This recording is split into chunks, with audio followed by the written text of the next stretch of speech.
নমস্কার সুধীজন, আমি মৃত্তিকা আবার এসে হাজির মৃত্তিকা নাথ চ্যানেলে। বন্ধুরা, জাস্ট আগের ভিডিওতে আমি আলোচনা করছিলাম যে এই স্পিরিচুয়ালিটি বা আধ্যাত্মিকতার মধ্যে যেমন উচ্চকোটির লক্ষ্য আছে, ঠিক তেমনি নিম্নকোটির অনেক বিষয় রয়েছে, যে কারণে বহু মানুষ এই আধ্যাত্মিকতাকে স্পষ্ট করে বুঝতে পারে না। তো আজকে খানিকটা সেই নিম্নকোটির বিষয়গুলিকে নিয়ে আলোচনা করব এবং কিভাবে তার থেকে দূরে থাকা যায় সে বিষয়েও কিছুটা আলোচনা করব। বন্ধুরা,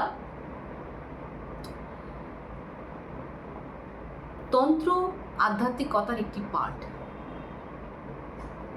এই তন্ত্র শুনলে অনেকে ভয় পান। কেন ভয় পান? ভয় পাওয়ার কারণটাতে আসছি। তন্ত্র সাধারণত দু প্রকার, একটি বিদ্যাতন্ত্র আর একটি অবিদ্যাতন্ত্র। আজকে বিদ্যাতন্ত্র নিয়ে কোনো আলোচনা করব না। আজকে যেটুকু আলোচনা করব খুবই সংক্ষেপে, ভীষণই উপরি সুপারফিশিয়ালি আলোচনা করব, কিন্তু সামান্য আলোচনা করলেও করব। এই অবিদ্যাতন্ত্রের মধ্যে যা কিছু আছে এগুলি সবই খুবই নিম্নকোটির বিষয়, খুবই নিম্নকোটির, খুব নিচু স্তরীয়। মারণ, বিদ্বেষণ, বশীকরণ, উচ্চাটন, ঝাড়ফুঁক, তুকতাক, এইসব আর কি। তো অনেক এগুলোকে বলা হয় ব্ল্যাক ম্যাজিক। অনেকে আবার ভাবেন যে এই সমস্ত যাবতীয় ব্ল্যাক ম্যাজিক, কুসংস্কার, এগুলি সব ভারতীয়দের অঙ্গ প্রত্যঙ্গ। তা নয় বন্ধুরা। আমি একটি খুব বিখ্যাত একটি উপন্যাসের উদাহরণ দিচ্ছি। থমাস হার্ডির লেখা the return of the native. এটি একটি ইংরেজি উপন্যাস। এটা কোনো ভারতীয় লেখক লেখেননি, আর ভারতীয় প্রেক্ষাপটের উপরে এটা লেখাও না। এখানকার যিনি নায়িকা ইউস্টেসিয়া ভাই, তার উপরে ব্ল্যাক ম্যাজিক করছে গ্রামবাসী। কেন করছে? ঘৃণা করে তাকে, মানে তাকে দেখে পছন্দ হয় না, ভালো লাগে না, তাকে দেখে ঈর্ষা হয়, সেই জন্য তার উপরে ব্ল্যাক ম্যাজিক করছে। কীরকম ব্ল্যাক ম্যাজিক? না, পুতুলের উপরে ছুঁচ ফোকাচ্ছে, ছুঁচ, এবং বিভিন্ন রকমের মন্ত্রতন্ত্র করে যাতে যখন ছুঁচটা ফোকানো হবে সেই যন্ত্রণাটা ওখানে পৌঁছে যায়। তার মানে দেখুন, একটা কথা বলি আপনাদেরকে, যে এই যে ঝাড়ফুঁক, টুকটাক ব্ল্যাক ম্যাজিক, এটা শুধু ভারতীয়দের না, এটা সারা বিশ্বে আছে। আসলে মানুষ তো সবাই তো মানুষ যেখানে যেখানে থাকবে, মানুষের মন যেমন যেমন হওয়ার কথা তেমন তেমন সারা বিশ্বে হবে।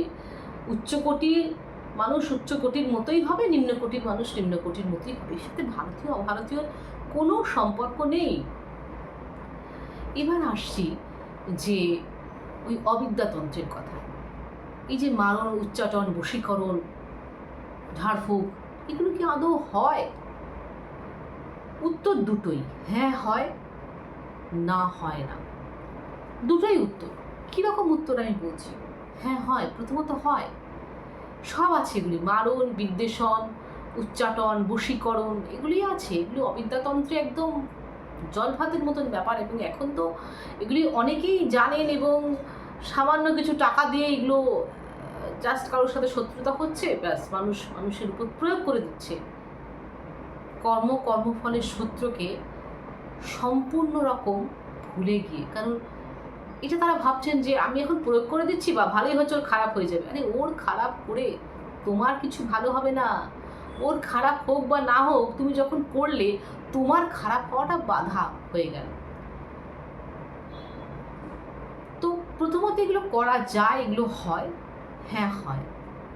এবার দ্বিতীয় যে উত্তর আমি বললাম যে না হয় না, না হয় না, কাদের ক্ষেত্রে হয় না?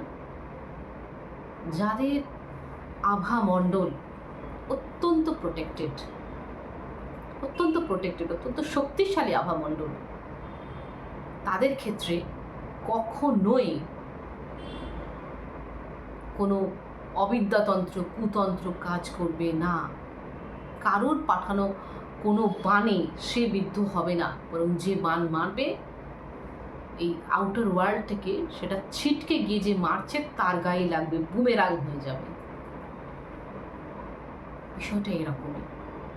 তাই কে খারাপ করছে কে করছে না সেটাকে একদম দূরে সরিয়ে রেখে প্রত্যেকের নিজের যে আভা মণ্ডল সেটাকে অত্যন্ত শক্তপোক্ত করা উচিত।